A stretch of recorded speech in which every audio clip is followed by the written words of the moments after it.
A palavra de hoje que eu quero compartilhar com vocês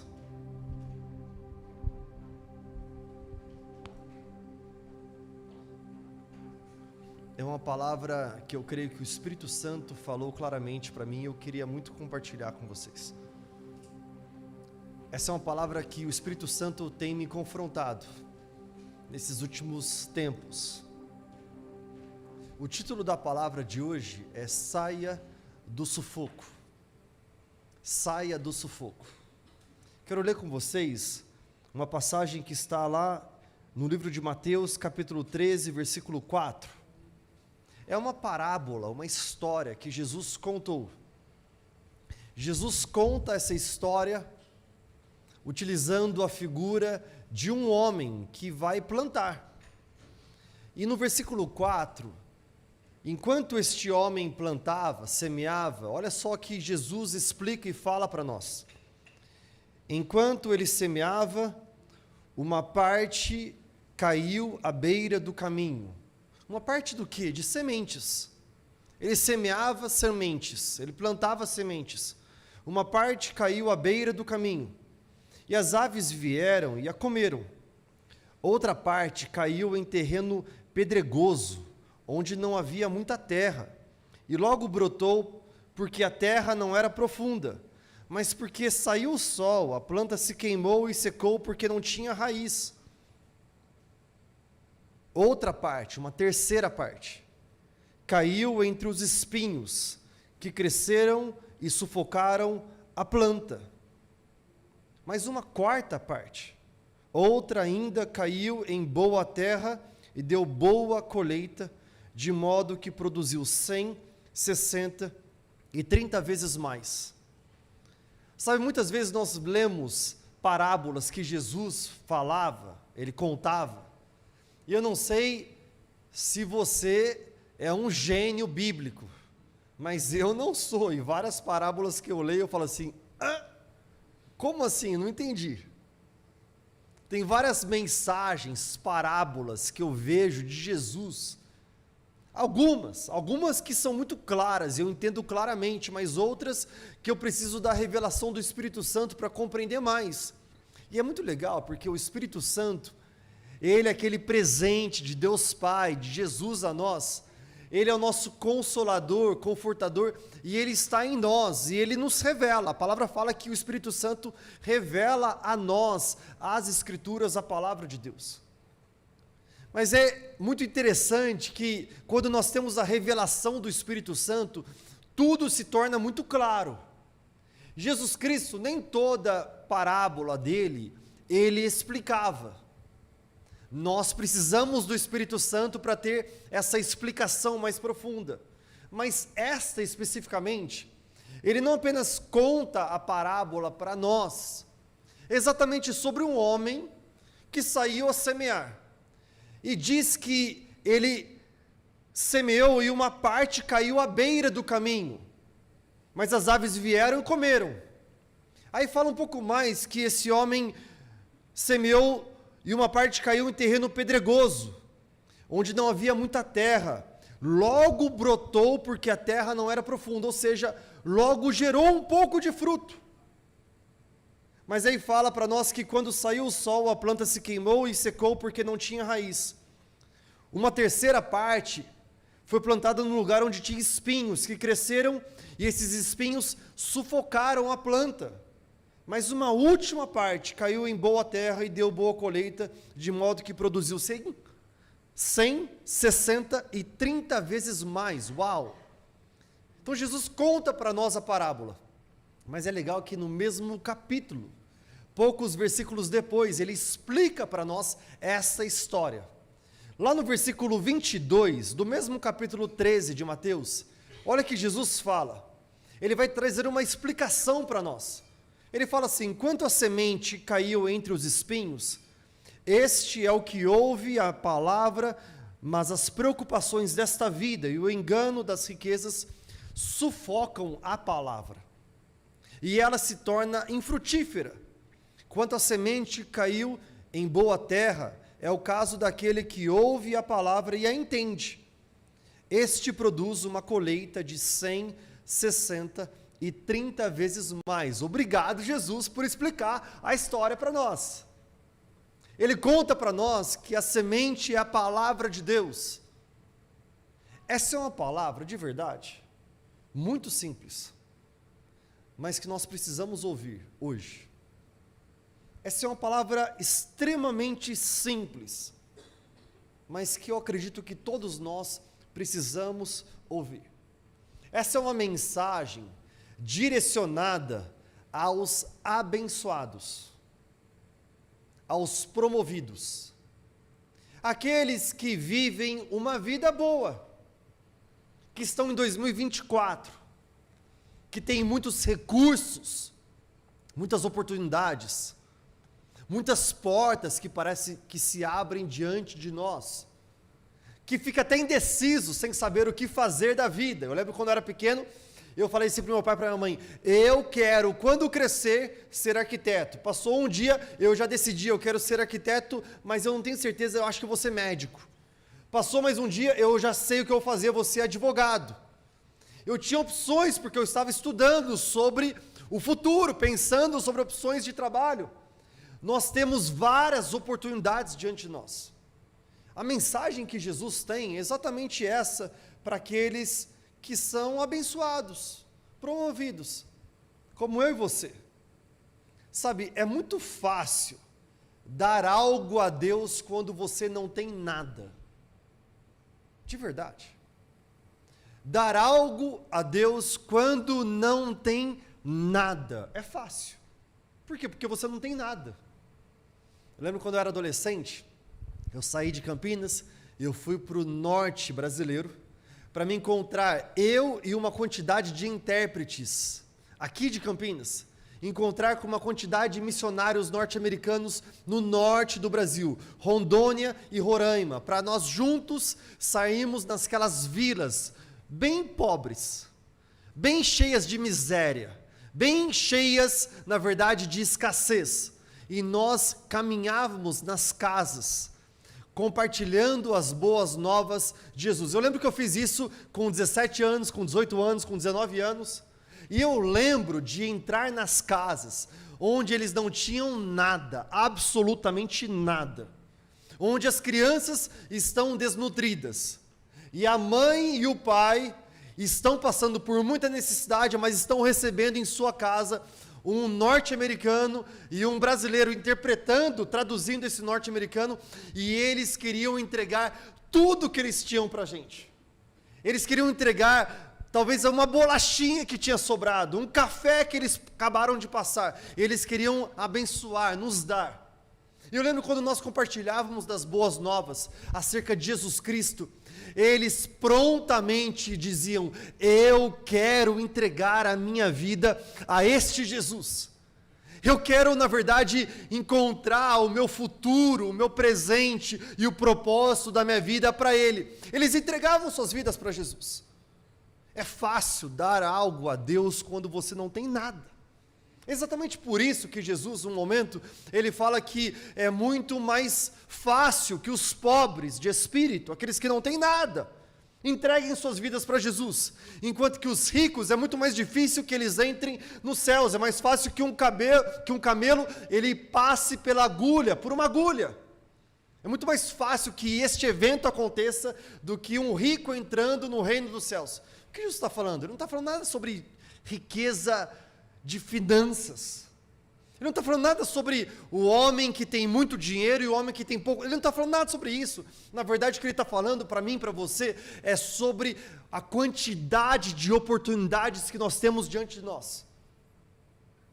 Sobre a quantidade de coisas que nós vivemos no nosso dia a dia. Essa mensagem, ela é exatamente direcionada àqueles que têm uma abundância de oportunidades, porque o desafio é exatamente esse. Abundância de oportunidades. Nós acordamos e nós não sabemos exatamente o que é que nós iremos fazer. Temos tantos hobbies diante de nós que nós não sabemos qual escolher. São tantas opções de formação acadêmica que nós não sabemos qual escolher. São tantas opções de culinária. Numa sexta-feira à noite é difícil decidir se você quer comer uma pizza, um hambúrguer, uma comida saudável, uma comida mediterrânea, uma comida tailandesa, japonesa. Você tem várias opções. Você abre o iFood, você fica igual você fica diante do Netflix, procurando algo para assistir durante 2 horas, até que passa 2 horas e fala assim, quer saber, não tenho mais tempo para assistir, então agora eu vou dormir. E você faz a mesma coisa no iFood, você fica lá muito tempo, até que passa 2 horas e fala assim, quer saber, eu acho que não quero comer nada não, deixa quieto. Nós temos uma abundância de oportunidades diante de nós. E a questão é, o que Jesus fala, este é o desafio. Sabe por que esse é o desafio? Uma mensagem que Jesus nos ensinou lá atrás, enquanto Ele estava e caminhava conosco aqui na terra, mas plenamente atual nos dias de hoje. Por quê?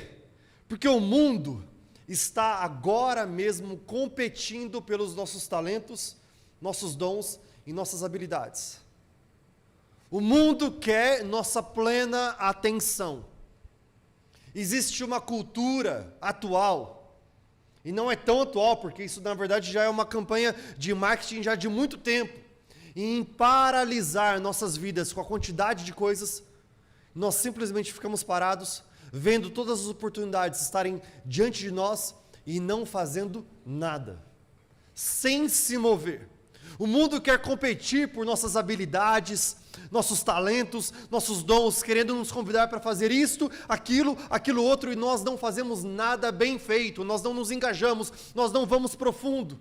Há muitas oportunidades, e nós olhamos para nós mesmos, depois diante do espelho, e pensamos, eu me sinto medíocre, eu não me sinto uma pessoa bem realizada, eu não me sinto uma pessoa que sabe o futuro para onde está indo, eu sinto como se eu fosse um homem, uma mulher medíocre, mediano, uma vida superlotada. Eu não sei se essa é a realidade da sua vida, mas eu estou falando para vocês que eu passo durante o dia, e a semana passa, e o mês passa, e de repente nós já estamos agora no dia 7 de abril de 2024. No comecinho do ano, nós estamos sonhando com o ano. Passou o tempo, toda aquela lista que você fez sobre o seu futuro, aquilo que você queria chegar, almejar, realizar. Passou, agora nós estamos no dia 7 de abril e muitas das coisas nós deixamos de lado porque pensamos, quer saber, eu não tenho mais tempo para fazer tudo aquilo que eu preparei, eu me planejei, projetei fazer.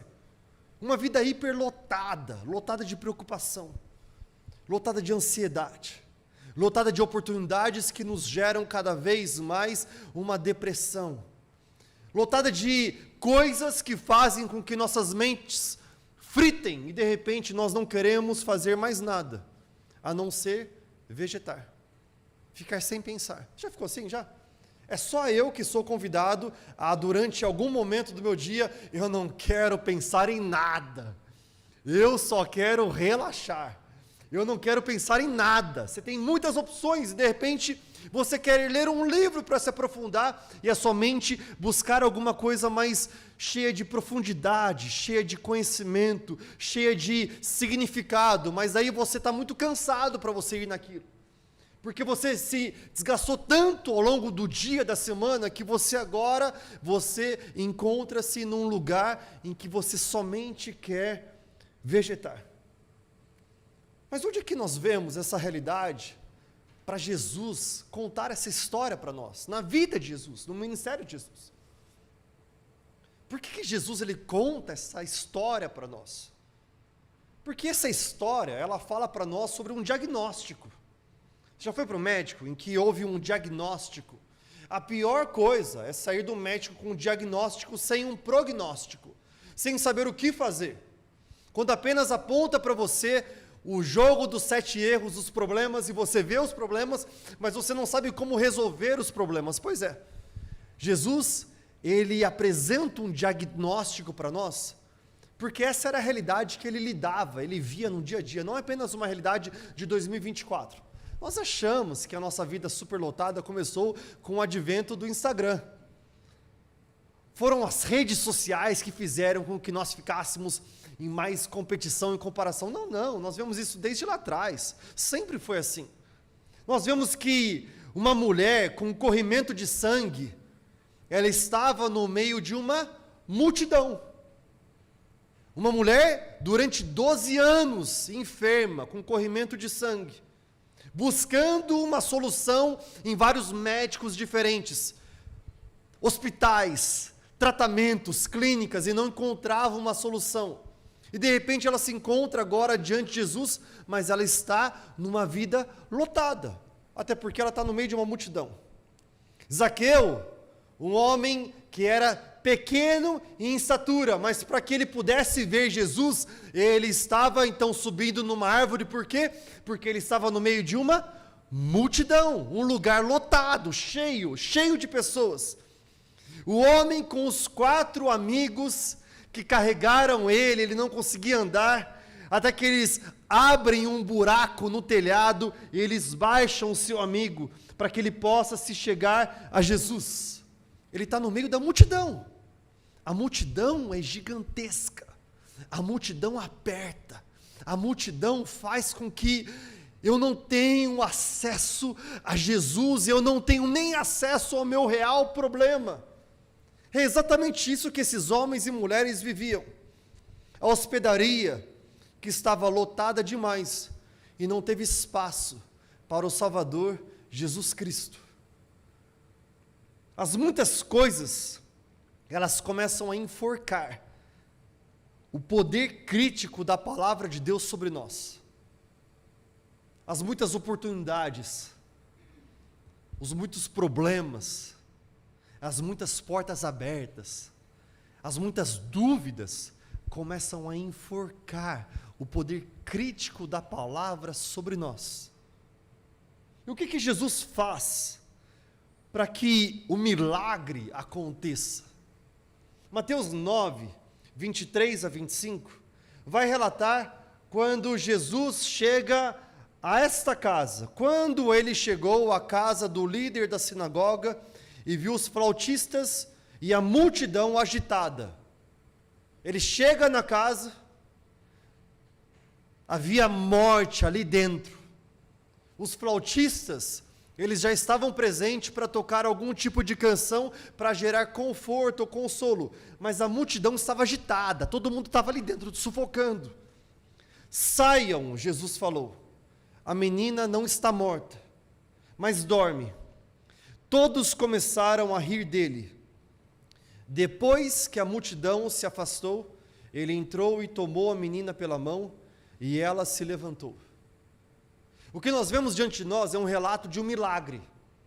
O milagre é que essa menina, ela tinha um pai, o pai era influente, falou para Jesus, Jesus, corre na minha casa que minha filha está prestes a morrer.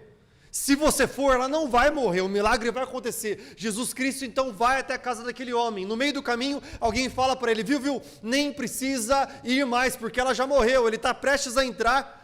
Todo mundo está tocando flauta, todo mundo está ali já com um cortejo de morte. Já a multidão agitada, Jesus ele fala assim, saiam, a menina não está morta, ela dorme. Todos começaram a rir dele. A verdade é que em meio à multidão, se você tiver uma inspiração de lucidez, todo mundo vai falar que você é louco. Todo mundo vai rir de você.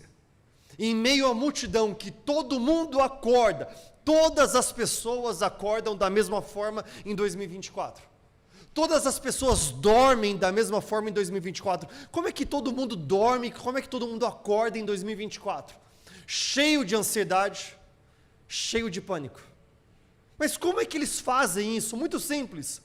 Porque a maioria das pessoas, ao acordar, a primeira coisa que vai ver é ver o Instagram, ou então o Facebook, ou diversas redes sociais, e me comparar e me competir com o próximo.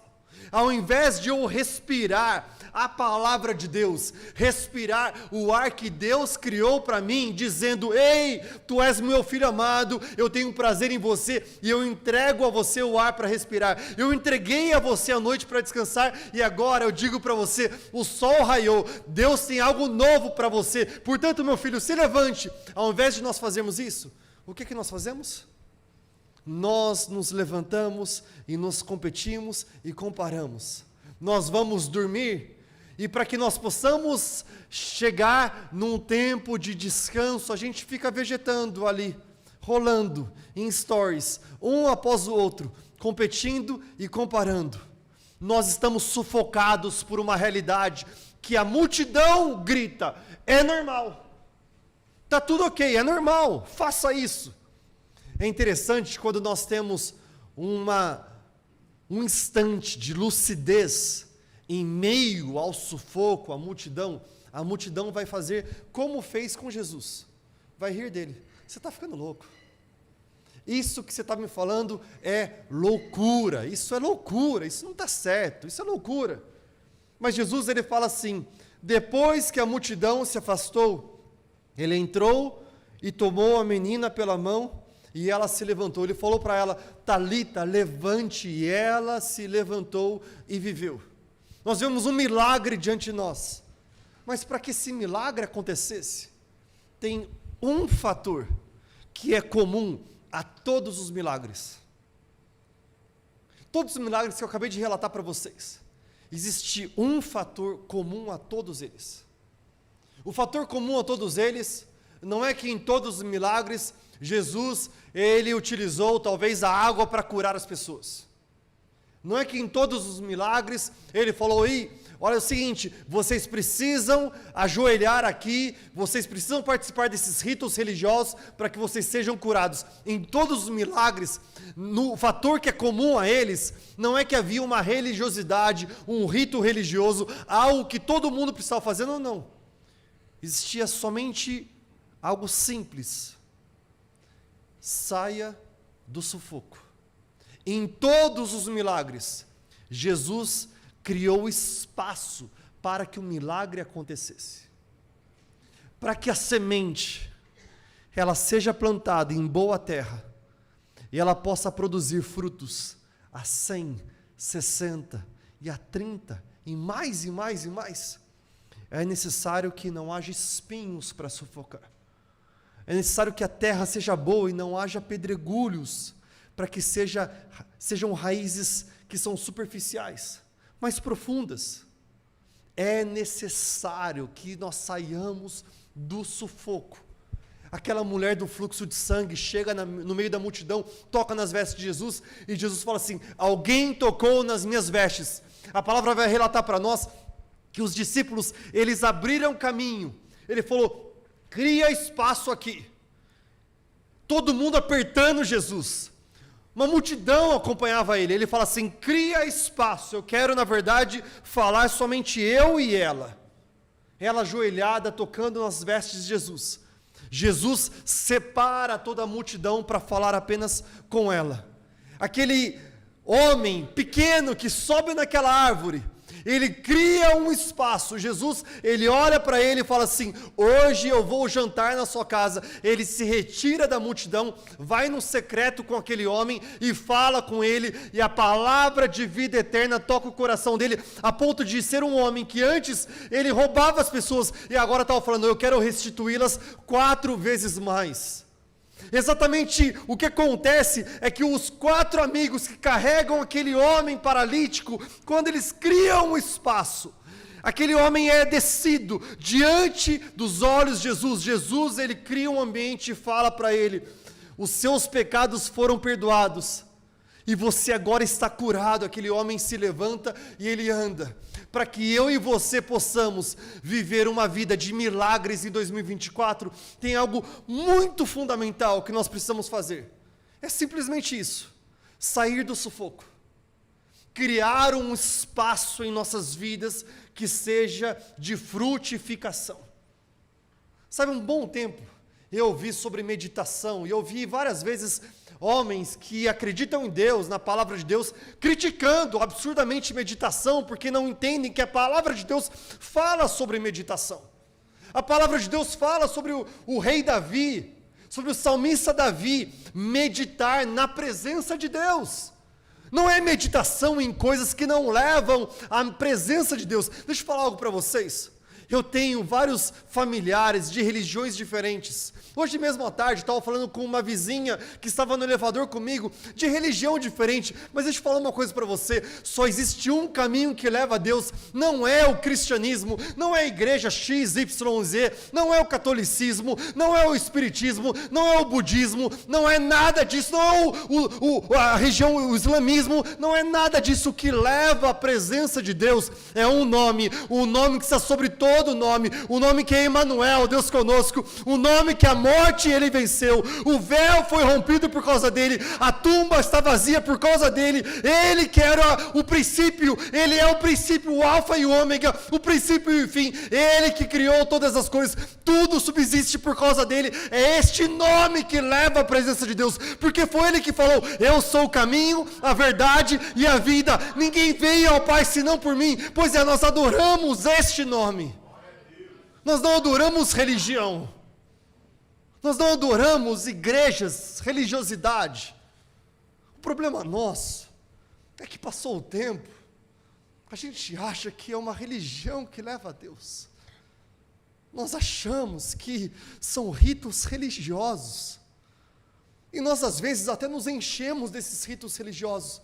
Pastor, me fala, o que é que eu preciso para encontrar paz na minha vida? Eu entreguei minha vida agora para Jesus, então eu preciso ir em todos os encontros religiosos da igreja. Eu preciso a partir de agora participar de todas as vigílias, todos os ministérios, todos os encontros, tudo que precisa ser feito eu vou fazer. Eu preciso pegar tudo que eu tenho e dar aos pobres e abençoar as pessoas. O que eu preciso fazer? E nós nos enchemos de tarefas, de coisas, e fazemos, enquanto que Ele nos ensina na sua palavra, que eu sou o caminho, a verdade e a vida. Para se chegar à presença de Deus Pai, é somente por meio de Jesus, num relacionamento com Ele. Relacionamento requer qualidade. Relacionamento requer interesse. Relacionamento requer entrega. Não dá para eu imaginar que eu amo a minha esposa, estamos namorando há 24 anos, casados há 16. Não dá para eu falar que eu amo ela, se eu não tenho interesse de me relacionar com ela. Você imagina um homem, um marido que fala que ama a esposa, e fala para todo mundo: eu amo ela, sim, ela é minha esposa, eu amo ela, mas chega e não demonstra com as suas palavras, chega em casa e não demonstra com as suas ações, chega na família e não demonstra com o seu tempo de qualidade. Que amor é esse? Que amor é esse?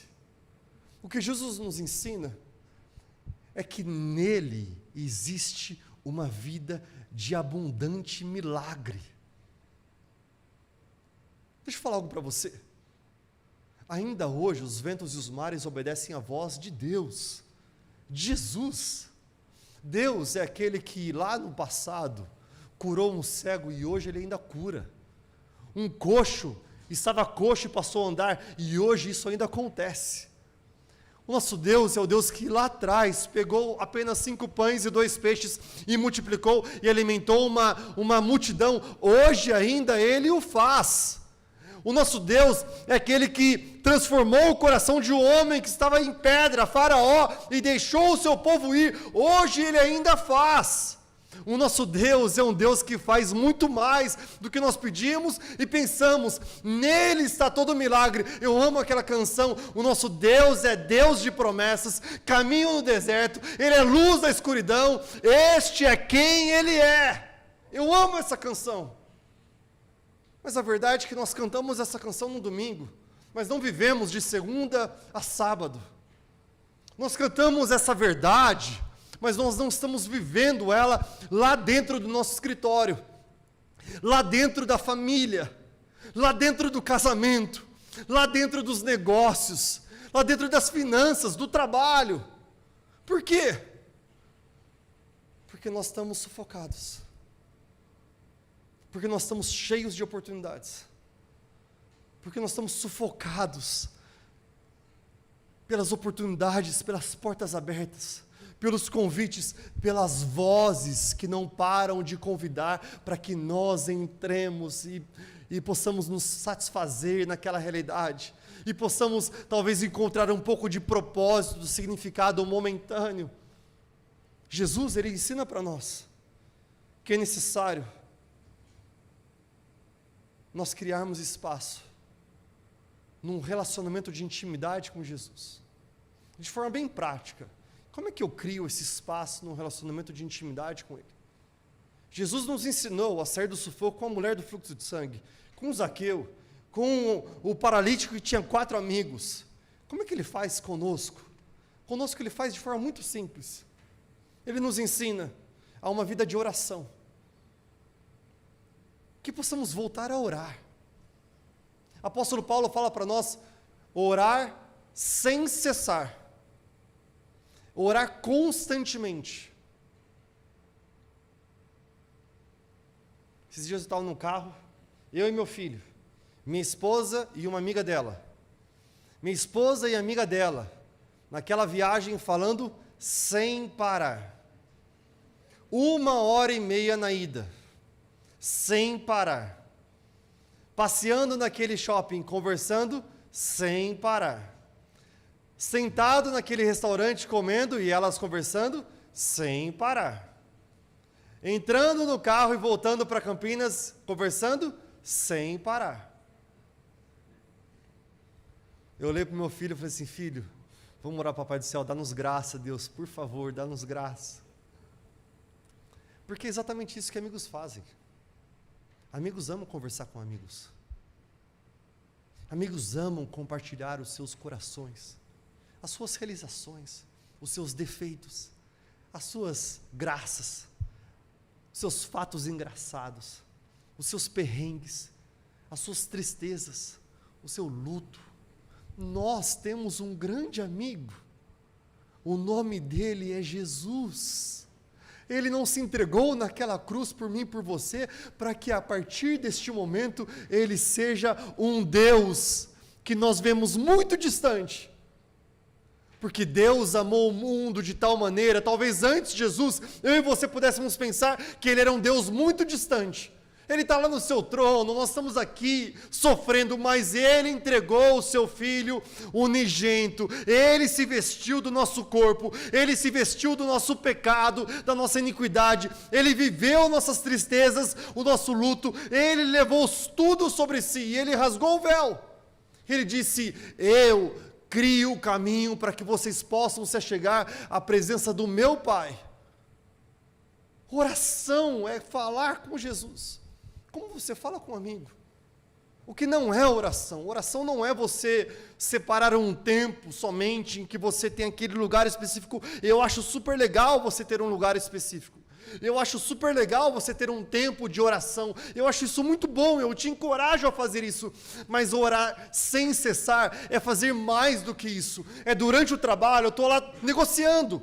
Eu estou lá diante do gerente do banco, eu estou lá diante da circunstância, eu estou lá diante do casamento, eu estou diante da fila do cinema, não importa o que for, eu estou falando, Deus, fala comigo, Deus, mostra-me como agir, Deus, me dá tranquilidade, porque minha vontade é pegar o carro e bater nessa pessoa, mas me dê a tua paz, para que eu possa saber como gerir as minhas emoções agora mesmo. Deus, fala comigo, Deus, o Senhor está aqui, Jesus está aqui dentro de mim.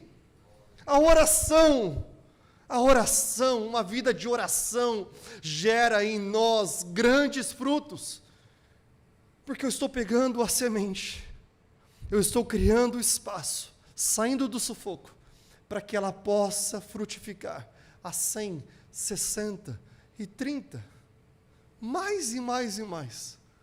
A leitura da palavra também é uma forma muito prática para que eu saia do sufoco, para que eu possa me conectar à palavra de Deus. Já aconteceu com você? De você não ter palavras para descrever, ou para mesmo pensar. Você tem uma situação diante de você, você fala assim, eu não sei o que fazer. Faz o seguinte, abra a palavra de Deus, e medite na palavra de Deus. Alguma coisa você vai aprender lá, muito bem. A palavra de Deus é lâmpada para os nossos pés, e luz para o nosso caminho. A palavra de Deus gera luminosidade para a minha vida. Aquele que não enxerga, com a palavra de Deus passa a enxergar. Eu estou vivendo um tempo difícil. Eu abro a palavra, Salmo 103. Bendiga o Senhor, ó a minha alma, e tudo que é em mim, bendiga o seu santo nome. Ou seja, a palavra me encoraja, em meio à minha tempestade, a adorar e bendizer a Deus. Eu preciso ter um amor para orar, para falar com Deus. Um amor para ler a palavra de Deus. E esse amor, de verdade, ele tem que ser muito maior do que o domingo. O amor nosso tem que ser maior do que o nosso domingo. Porque muitas vezes nós estamos entregando a Deus o nosso domingo. Nossa vida religiosa. Nossa vida de que, check, eu fui para a igreja uma vez por semana, tudo bem. É um amor que entende que o relacionamento com Ele é constante, é contínuo. O único desafio que Jesus tinha para todas essas pessoas, para que o milagre acontecesse, era criar espaço. Só esse. Nunca foi impossível para Jesus curar a mulher do fluxo de sangue. Nunca foi impossível para Jesus curar o paralítico. Nunca foi impossível para Jesus perdoar pecados. Nunca foi possível para Jesus pegar um homem, Zaqueu, e trazer a ele uma nova vida, uma nova história. Nada disso nunca foi possível para Jesus. Mas o desafio dele era que essas pessoas tivessem uma mente, criando espaço para que ele possa agir. A palavra de Deus fala assim para nós: buscar em primeiro lugar o reino de Deus, e todas as demais coisas vos serão acrescentadas. Nós vivemos num tempo em que a cultura desse século quer falar para nós: primeiramente foque em todas as oportunidades, todas as coisas, para daí, se você tiver algum momento de crise, talvez você busque um pouco a Deus. Buscai em primeiro lugar o reino de Deus e a sua justiça, e todas as demais coisas vos serão acrescentadas. Todas as demais. É interessante que não fala buscar em segundo lugar o reino de Deus. Não fala busque a Deus se não der certo essas outras coisas. Vai lá, tenta lá esses recursos humanos. Tente essas oportunidades. Se não der certo, você busca Deus e daí está tudo certo. Ele fala assim: busque em primeiro lugar o reino de Deus. O nosso Deus é um Deus bem competitivo. Por que ele é bem competitivo? Não é porque ele se sente ameaçado com os outros, nem um pouco. É porque ele é o nosso Criador. Foi Ele quem nos criou. Ele sabe exatamente as demandas do nosso coração. Ou Ele é primeiro lugar em nossa vida, ou Ele não tem lugar algum. Ou Ele é primeiro de tudo, ou não tem lugar algum. O problema da oportunidade é que ela pode se tornar a maior coisa da nossa vida. Ao invés de ser a semente, o propósito e a revelação de Deus para a nossa vida, aqui e agora. O problema é que quando nós vemos a oportunidade, nós vemos ela como a maior coisa, e não é. É apenas uma semente para revelar o propósito de Deus para as nossas vidas. Nós estamos numa cultura que fala para nós: aquele que morre com mais vence. Pegue todas as suas oportunidades, seja frutífero com todas elas, e a cultura desse século fala para nós: aquele que morre com mais coisas vence. Mas a palavra de Deus não fala isso para nós. Diz que aquele que morre com Cristo vence. A palavra de Deus não diz para nós que oportunidades e coisas que vão trazer sentido para nós e uma vida eterna. Mas o que traz sentido, propósito e vida eterna para nós, somente um nome. Eu amo tanto essa canção. Nome sobre todos. Ele é o Rei dos Reis. A morte Ele venceu. A minha e a sua dúvida Ele venceu. A minha e a sua ansiedade Ele venceu. A minha e a sua depressão Ele venceu. Nossas crises de identidade Ele venceu. É por isso que nós declaramos: Jesus, Cordeiro de Deus. Ele desata os selos e Ele traz sentido para as nossas vidas. Minha pergunta para você é: depois de você ser abençoado, você consegue entregar tudo a Ele novamente? Depois de abençoado, você é abençoado. Olha para você. Olha para a nossa realidade. Olha para onde nós estamos. Olha para a liberdade que nós temos em nosso país. Olha para a situação que nós vivemos. Olha para a nossa locomoção daqui para lá e para colar. Olha para a nossa realidade de vestimenta, de comida, de saúde. Depois de abençoado, você consegue entregar tudo a Ele novamente? Eu quero fazer um desafio para você. Você fazer algo muito simples. Render a Jesus os seus sonhos, as suas coisas, a sua carreira, o seu tudo. Porque Ele entregou tudo por você. Ele entregou tudo por mim e por você. O convite para nós nessa noite é somente esse. Saia do sufoco. Eu sinto que o Espírito Santo, ele tem mais milagres para serem realizados em nós e por meio de nós. Ouça o que eu estou falando para você. Eu sinto que o Espírito Santo, ele fala para nós que ele tem mais milagres, sinais, prodígios, maravilhas, vida abundante para ser realizada em nós e por meio de nós. É na sua vida e por meio da sua vida. Basta nós fazermos uma coisa: sair do sufoco, criar espaço de primazia para Ele, primeiro lugar Ele. Ou Ele é primeiro, ou Ele não tem lugar algum.